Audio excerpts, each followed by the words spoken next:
Halo rekan infrastruktur, perkenalkan saya Eko, analis dari Direktorat PDPPI yang merupakan salah satu unit eselon 2 di DJPPR, Kementerian Keuangan. Unit kami mempunyai tugas utama untuk menyediakan fasilitas dan dukungan pemerintah untuk pembiayaan infrastruktur pada skema KPBU. Selamat datang pada series video yang bertujuan untuk menjawab pertanyaan-pertanyaan seputar KPBU yang kami dapatkan dari People Also Ask mesin pencari. KPBU atau yang dikenal juga dengan Public-Private Partnership merupakan skema yang digadang-gadang menjadi alternatif dalam penyediaan infrastruktur di Indonesia yang bermuara pada pemenuhan layanan untuk masyarakat. Pemenuhan layanan ini merupakan tanggung jawab pemerintah, namun dengan skema KPBU, hal tersebut dapat dikerjasamakan dengan badan usaha atau swasta dengan memperhatikan minat mereka, yaitu mendapatkan keuntungan yang wajar. Pada kesempatan kali ini, kami akan fokus pada salah satu pertanyaan, yaitu siapa yang membiayai proyek pada skema KPBU. Pertanyaan ini mungkin menjadi salah satu pertanyaan yang sering kami dapatkan saat berinteraksi dengan pihak yang mulai mendalami tentang skema KPBU. Untuk membantu memahami jawaban atas pertanyaan tersebut, kita perlu mengingat kembali bahwa skema KPBU merupakan skema kerjasama antara pemerintah dan swasta dalam menyediakan layanan infrastruktur seperti yang kami sampaikan di depan.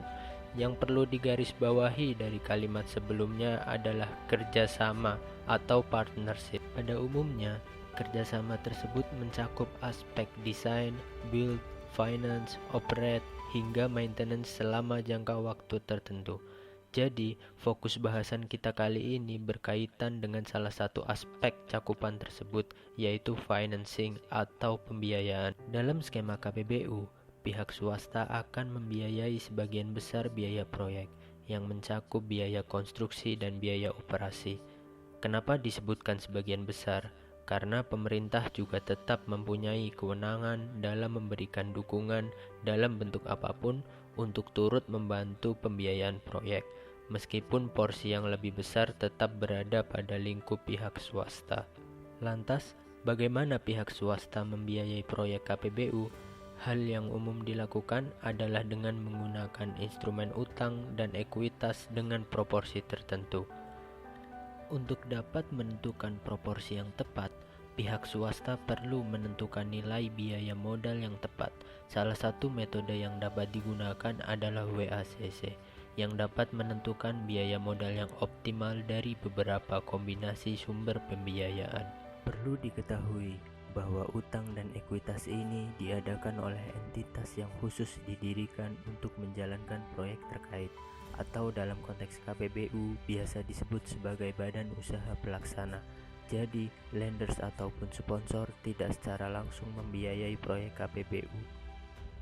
Dikarenakan pembiayaan dilakukan pihak swasta melalui BUP, skema KPBU sering disebut sebagai contoh penerapan dari apa yang kita kenal sebagai project finance, di mana pihak swasta tidak secara langsung mengadakan pembiayaan proyek, namun melalui entitas yang didedikasikan khusus untuk proyek terkait.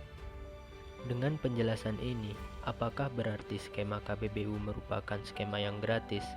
Tentu saja tidak. Dalam skema KPBU, pihak swasta akan memperoleh pengembalian atas investasi mereka yang mencakup biaya konstruksi, biaya operasi, dan margin yang wajar. Aspek ini sering disebut sebagai funding atau bagaimana mekanisme pengumpulan dana guna mengembalikan investasi pihak swasta.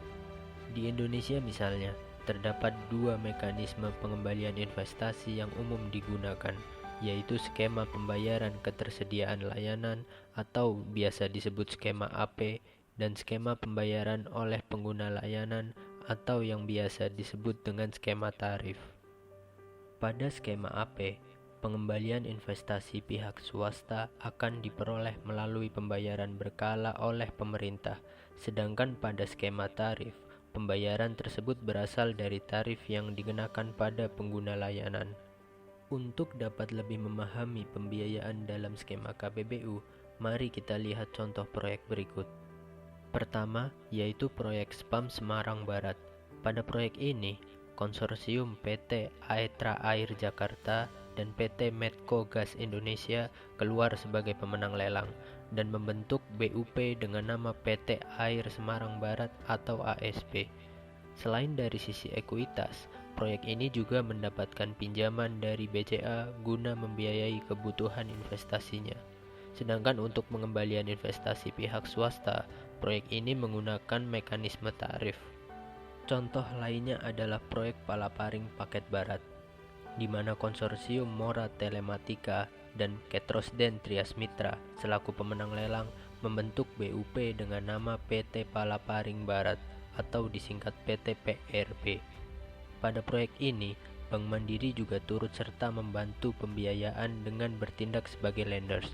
Sedangkan untuk mekanisme pengembalian investasi, proyek ini menggunakan mekanisme AP, di mana Bakti melakukan pembayaran berkala selama masa konsesi kepada PT PRB. Dengan demikian, dapat kita simpulkan bahwa pembiayaan proyek pada skema KBBU sebagian besar bersumber dari dana pihak swasta yang dikelola oleh BUP terkait, baik dalam bentuk instrumen utang atau ekuitas. Untuk kemudian, pihak swasta akan mendapatkan pengembalian investasi tersebut ditambah dengan margin baik melalui skema AP ataupun skema tarif. Sekian penjelasan seputar aspek financing pada skema KBBU. Untuk informasi lebih lanjut dapat diakses melalui website kpbu.kemenkeu.go.id. Terima kasih dan sampai jumpa lagi di video berikutnya.